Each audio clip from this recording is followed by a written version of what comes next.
आपने बताया कि मामला कोर्ट में पहुंच चुका है। जी, परसों इन लोगों से बातचीत हुई है। हमारे तरफ से भी हमने वकील लगा दिया है।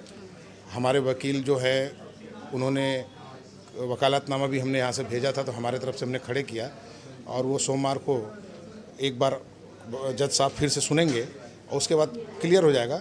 वैसे संभावना तो है कि इनको परमिशन अब नहीं मिलेगा। धर्मनिरपेक्ष देश है, अगर इनको परमिशन मिल गई तो आप लोग इसमें क्या रहेगा आप लोग का? देखिए, कोई भी अपना देवी देवता का गुणगान कर सकता है, दिक्कत नहीं है। ये देवी देवता का अपना गुणगान नहीं करते, ये प्रार्थना नहीं करते, उसके आड़ में जो काम करते हैं ना, उसका विरोध हम लोग करते हैं। तो बजरंग दल की क्या स्थिति होगी? उम्मीद है ये सभा नहीं होगी, और अगर ये सभा होती है तो बजरंग दल अपने स्टाइल में जैसे बंद करवाता है वैसा ही करवाएगा। आप सभी को जय मसीह की मेरे प्रिय बहनों। इस वीडियो में बात करने वाले हैं छत्तीसगढ़ में जो प्रॉफेट वीरेंद्र सिंह की मिनिस्ट्री के द्वारा वहां पे प्रोग्राम किया जा रहा था, और वो मामला जिस समय चंगाई सभा का जिस तरीके से विशेष सभा के रूप में रखा गया था, और दरअसल इसमें जिस तरीके से हाई कोर्ट मामला पहुंच गया है। बहुत सारे हिंदू धर्म या संगठन के लोगों ने कहा कि हम यहाँ पर नहीं करने देंगे, लेकिन जिस तरीके से विवाद काफ़ी ज़्यादा भारी हो गया और काफ़ी ज़्यादा मात्रा में लोग इसमें सामने आ गए, क्योंकि क्रिश्चियन कम्युनिटी के लोग और हिंदू कम्युनिटी के लोग एक दूसरे से मतलब झड़प करने की उम्मीद में आ गए। लेकिन यहाँ पर जिस तरीके से हम जानते हैं ज्योति शर्मा और रत्नन यादव और बहुत सारे अन्य धर्म सिख जैसे बहुत सारे लोग हैं जो प्रॉफेट वीरेंद्र सिंह का विरोध करते हैं। इसमें जिस तरीके से हाई कोर्ट में मामला जाने के बाद अब वहाँ पर सुनवाई होगी कि इसका क्या किया जाएगा क्या नहीं किया जाएगा। कोर्ट का मामला जो छत्तीसगढ़ की कोर्ट है वहाँ पर सुनवाई होगी। तो मेरे प्रिय बहनों, आइए इस वीडियो को देखते हैं जिस तरीके से यहाँ पर ज्योति शर्मा और जिस तरीके से रतन यादव ने क्या कहा। तो छत्तीसगढ़ बजरंग दल द्वारा सशस्त्र पूजन का आयोजन किया गया है। इसमें शस्त्रों का प्रदर्शन किया जाएगा और साथ ही अपने धर्म के प्रति लोगों को जागृत किया जाएगा। हमारे साथ मौजूद है बजरंग दल के अध्यक्ष रतन यादव जी हैं। जी सर, बताएंगे क्या कुछ कार्यक्रम कल रहेगा? प्रतिवर्ष हम लोग ये शस्त्र पूजन का आयोजन करते हैं और विजयदशमी के अवसर पर असत्य पर सत्य की जीत का ये पर्व है। उसी को ध्यान में रखते हुए प्रतिवर्ष हम लोग शस्त्र पूजन का आयोजन करते हैं। इस वर्ष भी हम शस्त्र पूजन का आयोजन कर रहे हैं। ग्रीन चौक पे शस्त्रों का पूजन होगा, प्रदर्शन होगा। उसके बाद वहाँ से हजारों की संख्या में कार्यकर्ता भगवा ध्वज लेकर के हाथ में आगे बढ़ेंगे और यह यात्रा ग्रीन चौक से होते हुए अग्रसेन चौक पहुँचेगी। अग्रसेन चौक से फरिश्ता कॉम्प्लेक्स पहुँचेगी, फरिश्ता कॉम्प्लेक्स से इंदिरा मार्केट, उसके बाद फिर पटेल चौक में जाकर इसका समापन होगा। हमारा उद्देश्य है हिंदुओं में जन जागृति, समाज में हमको ये बताना कि हमारे देवी देवताओं के हाथों में शस्त्र है। जब जब धर्म पे बात आएगी तो शास्त्रों में लिखा है शस्त्र भी हम उठा सकते हैं। इसीलिए हम शस्त्र का प्रदर्शन किसी को डराने के लिए नहीं करते। ये हमारे सनातन धर्म की एक परंपरा रही है, उसका हम निर्वहन हमेशा करते हैं और करते रहेंगे। कि जैसा अभी विवाद चल ही रहा है ईसाइयों की सभा को लेकर, तो कहीं ये एक तरह की चेतावनी तो नहीं है? देखो, वो उसको जिस रूप में ले ईसाई लोग, उससे हमको मतलब नहीं है, लेकिन ये तो हमारा परंपरा हर साल का रहा है ना। ये तो ईसाई वाला मैटर इसी समय आ गया तो हम क्या करें। अब उसको लोग प्रदर्शन के रूप में देखें या जो भी देखें, वो उनका आउटलुक है। लेकिन हमारा तो जो परंपरा है विजयदशमी पर्व पर, उसी परंपरा को निर्वहन करते हुए हम काम कर रहे हैं और हमारा शस्त्र पूजन उसी के लिए है और किसी को डराने के लिए नहीं है। आपने बताया कि मामला कोर्ट में पहुंच चुका है। जी, परसों इन लोगों से बातचीत हुई है। हमारे तरफ से भी हमने वकील लगा दिया है। हमारे वकील जो है उन्होंने वकालतनामा भी हमने यहाँ से भेजा था, तो हमारे तरफ से हमने खड़े किया और वो सोमवार को एक बार जज साहब फिर से सुनेंगे और उसके बाद क्लियर हो जाएगा। वैसे संभावना तो है कि इनको परमिशन अब नहीं मिलेगा। धर्मनिरपेक्ष देश है, अगर इनको परमिशन मिल गई तो आप लोग इसमें क्या रहेगा आप लोग का? देखिए, कोई भी अपना देवी देवता का गुणगान कर सकता है, दिक्कत नहीं है। ये देवी देवता का अपना गुणगान नहीं करते, ये प्रार्थना नहीं करते, उसके आड़ में जो काम करते हैं ना, उसका विरोध हम लोग करते हैं। हमारे बहन बेटियां हम लोग देख रहे हैं अपनी आंखों से कि आज पूरा घर बिखर गया है। आज बहू और बेटे अलग हो गए एक दूसरे से, तलाक ले लिए, सिर्फ इसीलिए कि वो एक औरत चले जाती है चर्च, वहाँ क्या सीख के आती पता नहीं, वो अपने घर के देवी देवता को निकाल देती है, अपने परंपरा हिंदू समाज सनातन धर्म की परंपरा को भूल जाती है। विवाद होता है, तो ये विवाद हो रहा है, उसके बावजूद भी हम अंधा बन के देखें और ये तर्क वितर्क करते हैं कि धर्मांतरण नहीं कर रहे हैं, फलाना नहीं कर रहे हैं। हम लोग मूर्ख नहीं हैं, हम सब देख रहे हैं। और हम लोगों की स्टाइल जो है ना, कानूनन रूप से ये 40 वकील 50 वकील खड़े करूंगा बोलता है। ये बजेंद्र पास्टर जो बोल रहा था, अभी मैं कल देख रहा था उसका एक चैनल में, 40 वकील खड़े करूंगा, 50 वकील खड़े करूंगा। क्यों खड़े करेगा भैया तू? इससे समझ लो कि इनके मन में क्या चल रहा है। जब वो लोग जिला मुख्यालय पहुंचे हुए थे मसीह समाज के लोग, उन्होंने कहा कि अगर आपका धर्म कमज़ोर है, लोग वहां से उठ के हमारे पास आ रहे हैं, तो आप लोग प्रचार क्यों नहीं करते? ऐसे सब उन्होंने सबको का वो जो है ज़्यादा बात करते हैं। हमारा धर्म कमज़ोर नहीं है, सनातन धर्म ही सबसे बड़ा धर्म है। वो मूर्ख है वो जो ऐसा बोला।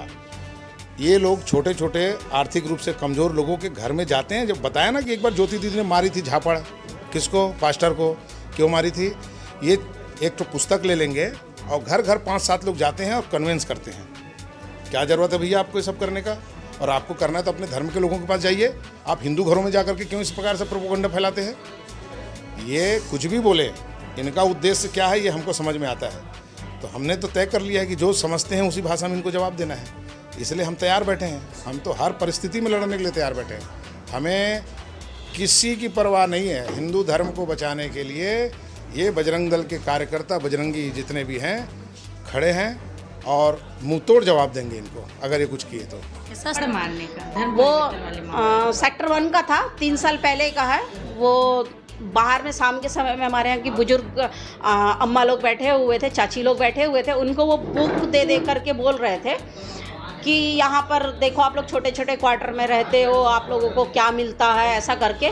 तो वहाँ की कुछ दीदी लोग मुझे तुरंत फ़ोन किए, मतलब जहाँ उन लोग बोल रहे थे और वहाँ से लगभग 500 मीटर की दूरी है मेरा घर। मैं तुरंत पहुँची तो वो मेरे से बहस करने लग गया, कुछ बोलने लगा उल्टा सीधा। तो भाई मुझे उल्टा सीधा बोलेगा तो चपाड़ तो पड़ेगी ना, पड़ गया था। आपको क्या लगता है धर्म परिवर्तन क्यों होता है? क्यों हिंदू और सिख लोग ईसाई धर्म की ओर चले जाते हैं? वो जाते नहीं। वो क्या होता है ना कि जो सपना, जो ख्वाब दिखाते हैं ना इन लोग, ऐसा सुनहरा ख्वाब सजा के दिखाते हैं, तुम आओगे तो हमारे में ऐसा होगा, लोग उसमें चल देते हैं। अब जाने के बाद उनको पता चलता है अरे जब सपना टूटता है हम सो के उड़ जाते हैं तो सब चीज़ वैसी वैसी। वापस में इन लोग जब इनका ख्वाब टूट जाता है तो इन लोग उससे भी बदतर में आगे रहते हैं। तो वापस घर वापसी भी इसीलिए होते हैं। तो जो जाते हैं वो वापस भी आ रहे हैं। बजरंग दल के वीडियो पे बहुत सारे लोग ये कमेंट कर रहे हैं कि आपके धर्म में कमी होगी तभी तो लोग छोड़ के जा रहे हैं, ऐसा बोला जा रहा है। सनातन धर्म सबसे ऊंचा धर्म है, सदियों का है सनातन धर्म। हमारे धर्म में कोई कमी नहीं है।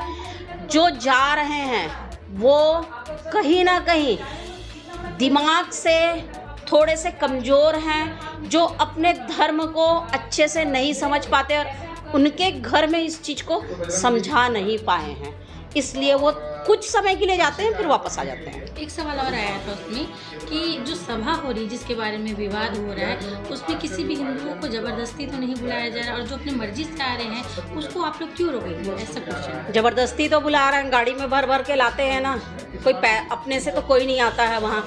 जो अभी तक मैं जहाँ भी गई हूँ रोकने के लिए सबको उन लोग इकट्ठा कर कर के लाते हैं, कोई अपने मर्जी से नहीं आता है वहाँ। आजकल तो इन लोग नया चालू किए हैं ना, जब बुलाते हैं ना तो एक फॉर्म भरवाते हैं, क्या कि मालूम है हिंदू संगठन आते हैं, हम अपने मर्जी से आए हैं लिखो करके। इन लोग फॉर्म भरा के अपने बचाव के लिए पहले से रखते हैं। तो भाई जो अपने मर्जी से आए वो लिखा पढ़ी करके नहीं रखता है, और जो अपने मर्जी से आए वो घर में बता के अपने पति को आए हैं कि ये पूछे। मैं यही पूछना चाहूँगी। अगर ये सभा होती है तो बजरंग दल की क्या स्थिति होगी? उम्मीद है ये सभा नहीं होगी, और अगर ये सभा होती है तो बजरंग दल अपने स्टाइल में जैसे बंद करवाता है वैसा ही करवाएगा।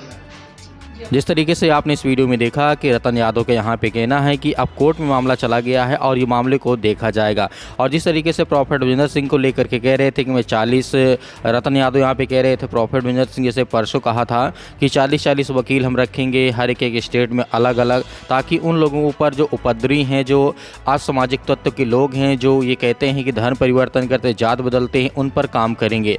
लेकिन यहाँ पर किसी प्रकार से भी यहाँ पर कोई भड़काऊ बयान नहीं दिया प्रॉफिट विजेंद्र सिंह ने, लेकिन फिर भी अपने जो हिंदू संगठन के लोग हैं वो उनका मानना है कि ऐसा नहीं कहा जाना चाहिए। यदि आप 40 खड़े करते हैं वकील तो हमारे पास भी वकील है, हमने अपने वकील को बोल दिया है। और यहाँ पर जिस तरह की घटनाएं ज्योति शर्मा भी कहती है लगातार कि हम मसीह समाज के लोगों को किसी भी प्रकार से प्रचार करने नहीं देंगे। अब ये कहते हैं जुलूस निकालने के लिए, रैली निकालने के लिए, अपना खुद को जुलूस निकालेंगे, उसके लिए सरकार इनको परमिशन दे देगी, लेकिन यहीं पर मसीह समाज के लिए क्या परमिशन नहीं देगी? क्योंकि हम जानते हैं द इंडियन कॉन्स्टिट्यूशन, भारतीय संविधान के तहत हर व्यक्ति को फ्रीडम है, आज़ादी है। यदि आज प्रॉफेट विजेंद्र सिंह मिनिस्ट्री को वहाँ पर सभा करने के लिए यदि मौका नहीं मिलता, या फिर जिस तरीके से प्रशासन वहाँ पे यदि परमिशन नहीं देती है, तो उन हर एक जो धर्म के लोग हैं, हिंदू धर्म के लोग हैं, ज्योति शर्मा जो बजरंग दल के लोग हैं, कहते हैं कि हम इस तरीके से जुलूस निकालेंगे यहाँ से लेकर के वहाँ तक, तो इनको भी क्यों दी जाए? क्योंकि जब एक समुदाय को आप नहीं दे रहे हैं, दूसरे समुदाय की यदि आप परमिशन दे रहे हैं, तो ये गलत है। तो मेरे प्रिय भाइयों, आप क्या सोचते हैं हमें कमेंट बॉक्स में कमेंट करके जरूर बताइएगा। मिलते हैं नेक्स्ट वीडियो में।